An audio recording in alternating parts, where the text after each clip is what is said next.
திரு ஐநாதன், இங்க தொடர்ச்சியாகவே இந்த உரசல் ஏற்பட்டதிலிருந்தே நிறைய நடவடிக்கைகளை தொடர்ச்சியா டாக்டர் அன்புமணி எடுத்துக்கிட்டே இருக்கிறார். எந்த இடத்துலையும் அவர் எதையும் நிறுத்தல. ஒரு உரிமை மீட்பு பயணம் அப்படிங்கிறதுல தொடங்கி நிர்வாகிகள் நியமனம், நிர்வாகிகளுடனான சந்திப்பு, பொதுக்குழு அப்படின்னு தொடர்ச்சியா தன்னுடைய செயல்பாடுகளை நடத்திக்கிட்டே இருக்கிறாரு. எந்த இடத்துலையும் நிறுவனரான டாக்டர் ராமதாஸை விட்டும் கொடுக்கல. ஆனா கட்சியை வழிநடத்தணும், அவர் கொண்ட கொள்கைகளை, அது சாதிவாரி கணக்கெடுப்பு, 10% இடஒதுக்கீடு அப்படின்னு நிறைய விஷயங்களை முன்னெடுக்கணும். அதனால இது மற்றவர்கள் யாரோ பின்னால் இருந்து செய்கிற சதிக்கு டாக்டர் ராமதாஸ் ஈல்டாயிடக்கூடாது அப்படிங்கறது தொடர்ச்சியா சொல்லிட்டே இருக்கிறார். எப்படி புரிஞ்சுக்கணும்? அதாவது திரு அன்புமணி ராமதாசனுடைய மூவ்ன்றது வந்துட்டு கட்சியினுடைய கபலீகரம் தான். பாமகவை முழுமையா தன்னுடைய கட்டுப்பாட்டின் கீழ் கொண்டு வரணும் அப்படின்றது தான் அவருடைய மூவ். நீங்க பாத்தீங்க அப்படின்னா ஒரு ஸ்டெப் தான் எடுத்து வச்சாரு திரு ராமதாஸ் முகுந்தனை கொண்டாந்துட்டு.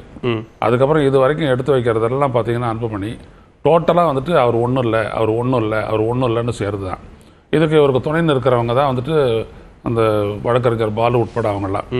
கட்சியினுடைய விதிமுறைகளின்படி நாங்கள் முடிவு எடுக்கிறோம், பொதுக்குழுவை கூட்டுறோம், பொதுக்குழு உறுப்பினர் நியமிக்கிறோம், எல்லாத்துக்கும் ராமதாஸ் வந்துட்டு உரிமை இல்லை, ஐயா ராமதாஸுக்கு உரிமை இல்லை, அவருக்கு உரிமை இல்லை, ஆனால் அப்பாவனுடைய கனவு தான் நாங்கள் நிறைவேற்ற போகிறோம் அப்படின்னு அவங்க சொல்லிக்கிறாங்க.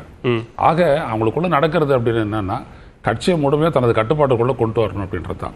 அதற்கு எதிராக திரு ராமதாஸ் எடுத்த நடவடிக்கை தான் இந்த நடந்த பொதுக்குழு உட்பட. ஆனால் அவர் திரு அன்புமணி எடுக்கிற அளவுக்கு வந்துட்டு திட்ட தெளிவான முடிவை திரு ராமதாஸ் எடுக்கவில்லை. அவர் யார் அப்போ? அன்புமணியை வந்துட்டு கிடையாது, நீங்கள் தான் தலைவர், நீங்கள் நிறுவனரே தலைவர் அப்படின்னு நீங்கள் முடிவு எடுத்துட்டீங்க. அப்போ அன்புமணிக்கு நீங்கள் ஒரு செயல் தலைவர்னு ஒரு இடம் கொடுத்தீங்க. இப்போ அந்த செயல் தலைவர் யார்? இன்னைக்கு அவர் அறிவிச்சிருந்தாருன்னா ஒருத்தரை அது வேற, அந்த அடுத்த கட்டத்துக்கு போகணும்னு சொல்லலாம், அறிவிக்கலாம். ஆனால் தனது மகளை ரைட் சைடில் உட்கார வச்சிருக்காரு, உட்கார வச்சு அறிமுகப்படுத்துறாரு. அப்போ மறுபடியும் வந்துட்டு பேக் டு ஸ்கொயர் ஒன். அது என்ன? குடும்ப அரசியல் அதே இடத்துக்கு தான் வருது, வந்து நிற்கிது. இது எல்லாரும் பார்க்குறாங்க. அப்போது இது என்ன விதமான இம்ப்ரெஷனை வந்துட்டு வன்னிய பெருமக்கள் மத்தியில் ஏற்படுத்தும்? ஒன்றும் இல்லை. ஆக நீங்கள் கூட்ட அவருடைய பொதுக்குழுவை நீங்கள் பார்த்தீங்க அப்படின்னம்னா கிட்டத்தட்ட அதிகாரம் வந்துட்டு அவர் கையில் போகுது. அதிகாரத்தை எல்லாம் பண்ணுவாங்க, பொதுச் செயலாளருக்கு எல்லா அதிகாரம்ன்ற மாதிரி, தலைவருக்கே எல்லா அதிகாரம், நிறுவனருக்கே எல்லா அதிகாரம் அப்படின்னு சொல்லி வாங்கிட்டாரு. பெரிய அளவுக்கு கூட்டம் கூட்டிட்டாரு, அவ்வளோதான்.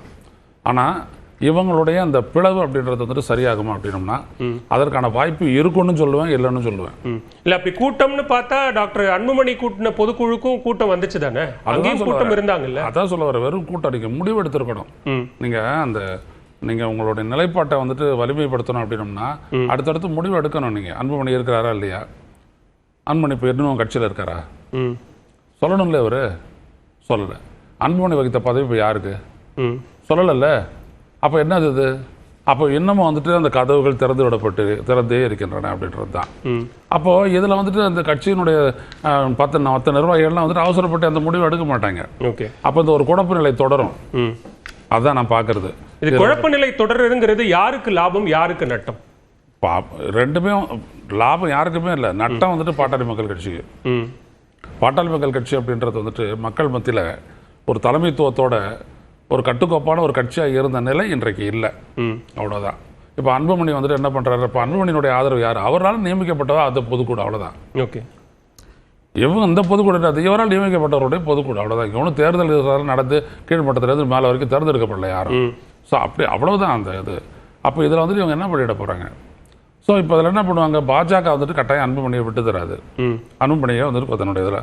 ஸோ என்டிஏல வந்துட்டு தேச ஜனநாயக கூட்டணியில் வந்துட்டு அன்புமணிக்கு ஒரு இடம், சரி, அது நிரந்தரம், முடிஞ்சு போச்சு.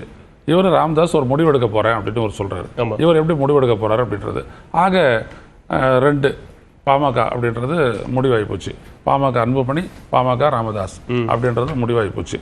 இப்போ இதில் வந்துட்டு வாக்குக்கு போகும்போது பார்த்தீங்கன்னா கட்டாயம் களத்தில் வந்துட்டு ராமதாஸ் அவருடைய செல்வாக்கு தான் ஓங்கி இருக்கும், புரியுதுங்களா? ஆனால் ஏற்கனவே இவங்களுடைய செல்வாக்கு மங்கிக்கிட்டு தான் வந்துச்சு, கவனிக்கணும் நீங்கள். பாஜகவோட சேர்ந்து மக்களவைத் தேர்தலில் போட்டியிட்டு இவங்களோட பர்சன்டேஜ் ஆஃப் ஓட்ஸும் 3.5 தான் வந்து நிற்குது. சரி. ஸோ 6.4 996 சட்டப்பேரவை தொகுதியில் தேர்தலில். அப்போ அந்த கணக்குப்படி பார்த்தோன்னா நீங்கள் நிறைய இன்க்ரீஸ் ஆகிருக்கணும், ஒன்றும் ஆகலை. ஆமாம். ஸோ அப்படியேப்பட்ட ஒரு நிலை தான் இப்போ நடக்குது. அதனால் இப்போ இந்த கட்சி எங்கே போகுது அப்படின்னோம்னா ஒரு பலவீனத்தை நோக்கி போகிறது. கடுமையான ஒரு சோதனையையும் நெருக்கடியும் அந்த கட்சி சந்திக்க போகுது. ஓகே, முதற்கட்ட பார்வை எடுத்துக்கிறேன் திரு ஜீவா.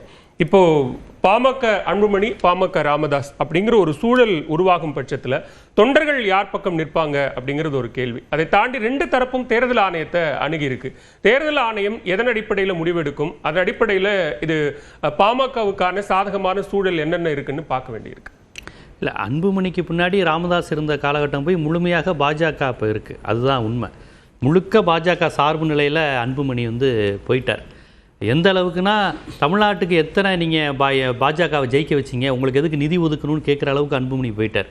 இது ஒரு பாமகவின் குரலே கிடையாது.